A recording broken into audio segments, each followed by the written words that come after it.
اقبال نے نوجوان کو شاہین پرندے سے تشبیہ دی ہے، اقبال نے نوجوانوں کو شاہین پرندے سے تشبیہ دے کر مخاطب کیا ہے، یعنی کہ جو شاہین پرندہ ہوتا ہے، اقبال نے نوجوان مسلم جوان کو شاہین سے کیوں جوڑا ہے؟ آئیے تھوڑا سا میں اپنے جوانوں کی خصوصی توجہ چاہتا ہوں، شاہین سے کیوں جوڑا ہے؟ نمبر ایک، شاہین جو ہے کووں کے مقابلے میں، چڑیوں کے مقابلے میں اور دوسرے جانوروں کے یعنی پرندوں کے مقابلے میں شاہین پرندہ تو ہے، لیکن پرندہ ہونے کے باوجود شاہین کبھی گندگی پر نہیں بیٹھتا، شاہین کبھی غلاظت پر نہیں بیٹھتا، شاہین کبھی ناپاکی پر نہیں بیٹھتا۔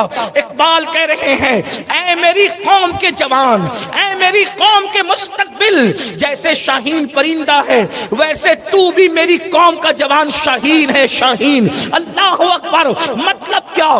جیسے وہ پرندہ کبھی پاخانے اور گندگی پہ نہیں بیٹھتا، اسی طرح تجھے کبھی گناہوں کی گندگی پر نہیں بیٹھنا، تجھے گناہوں کی غلاظت پر نہیں بیٹھنا۔ اللہ اکبر، آپ اندازہ فرمائیں، مگر یاد رکھیں افسوس وہ قوم کے جوان جن سے قوموں کا مستقبل وابستہ ہے، وہ قوم کے جوان اللہ اکبر جو اپنے ناخن تدبیر سے قوم کی زلف پریشاں کو سنوارنے کا فرندہ انجام دے سکتے ہیں، وہ قوم کے جوان جو اپنے ناخن حکمت سے قوم کی زلف پریشاں کو سنوارنے کی سعادت حاصل کر سکتے ہیں۔ آج اس قوم کے جوانوں کا حال یہ ہے، اللہ اکبر، جوانوں کو احساس ذمہ داری نہیں، جوانوں کو احساس ذمہ داری نہیں۔ آج جوانوں کا کردار کیا بن گیا، آج جوانوں کا کیریکٹر کیا بن گیا، اللہ اکبر۔ آج جوان کا مطلب کیا؟ یعنی گناہوں میں ڈوبے ہوئے۔ آج ہمارے جوانوں کی راتوں کو دیکھو، ہمارے جوانوں کے دن کو دیکھو، ہمارے جوانوں کے شب و روز کو دیکھو، ہمارے جوانوں کے اسکول، مدرسے، کالج اور یونیورسٹی کی زندگی کو دیکھو، گندگی گندگی گندگی اور گناہوں کی گندگی میں ڈوبے ہوئے ہیں۔ اے میری قوم کے جوانوں، جس قوم کا جوان گناہ کرتا ہے اس قوم کو تباہی کے دہانے پر پہنچا دیا جاتا ہے۔ آج پوری دنیا میں مسلمانوں کے خون سے ہولی نہ کھیلی جاتی، آج پوری دنیا میں مسلم بیٹیوں کو پاپ کی نظروں سے نہ دیکھا جاتا، آج پوری دنیا میں مسلم بچیوں کو لاج میں خریدار فروخت نہ کیا جاتا۔ اللہ اکبر، اگر میری قوم کے جوانوں میں اصحاب کرام کی جوانی کا تقدس ہوتا، اگر میری قوم کے جوانوں میں حضرت علی اکبر کی تفکر ہوتا، اگر میری قوم کے جوانوں میں غازی عباس سلمدار کی غیرت ہوتی، میری قوم کے جوانوں میں خالد بن ولید کا جذبہ ہوتا، میری قوم کے جوانوں میں طارق بن زیاد کا عزم اور حوصلہ ہوتا، میری قوم کے جوانوں میں صلاح الدین ایوبی کا منصوبہ ہوتا۔ افسوس وہ قوم کا جوان جو اپنی راتوں کو تقدس کے ساتھ گزارا کرتا تھا، آج وہ اپنی راتوں کو گناہوں کی نظر کر چکا ہے۔ میرے آقا صلی اللہ علیہ وآلہ وسلم کے دیوانوں، آج انٹرنیٹ کی فراوانی، آج الگ الگ گیمز کی فراوانی، آج الگ الگ فنکشن کی فراوانی آخر دنیا کیوں کر رہی ہے؟ آپ کو پتا ہے جو گیم تمہیں کھلوائے جاتے ہیں ان گیموں پر اسرائیل میں پابندی لگی ہوئی ہے۔ آپ سے پوچھنا چاہتا ہوں، اسرائیل پوری دنیا کو گیموں میں مبتلا کر رہا ہے، اپنے یہاں کیوں پابندی لگا کے رکھی ہے؟ اس لیے کہ وہ جانتے ہیں قوم کا جوان جب گیموں میں مبتلا ہو جائے گا اور وہ بٹن لے کر کے بیٹھا رہے گا نرم نرم گدوں پر، وہ گیم کھیلنے کا موبائل میں عادی ہو جائے گا، وہ اسٹڈی کب کرے گا، وہ تجارت کب کرے گا، وہ تفکر کب کرے گا، وہ فکر کب کرے گا، وہ قوم کی ترقی کا منصوبہ کب بنائے گا، وہ قوم کی کامیابی کے لیے کوششیں کب کرے گا؟ اس لیے ہمیں معطل کرنے کے لیے، ہمیں بیکار کرنے کے لیے، ہمیں فضول کرنے کے لیے گویا کہ ہمارے ہاتھوں میں ایک کھلونا دے دیا گیا ہے موبائل کی شکل میں۔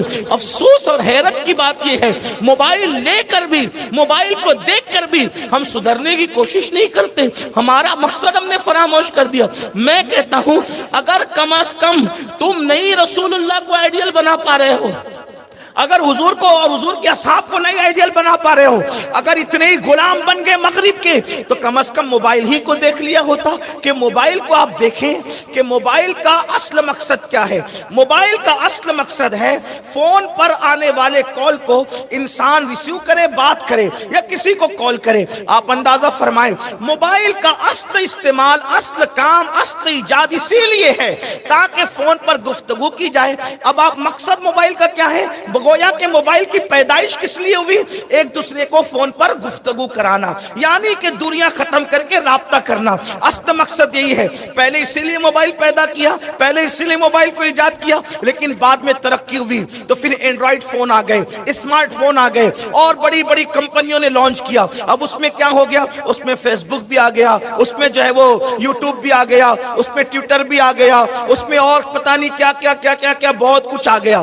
لیکن آپ ایک بات غور کریں، ہمیشہ غور کریں، اگر آپ واٹس ایپ پر لگے رہیں گے، حالانکہ یہ موبائل کی زندگی کا اصل مقصد نہیں ہے، واٹس ایپ اس کا اصل مقصد نہیں ہے، فیس بک اس کا اصل مقصد نہیں ہے، یوٹیوب اس کا اصل مقصد نہیں ہے، لیکن آپ دیکھیں، غور کریں، اگر آپ یوٹیوب پہ کوئی تقریر دیکھ رہے ہو اور اگر کوئی کال کرے تو موبائل کال کرنے والے کی کال کو پیچھے نہیں رکھے گا، بلکہ وہ یوٹیوب بند کر کے پہلے کال شو کرے گا۔ مطلب کیا؟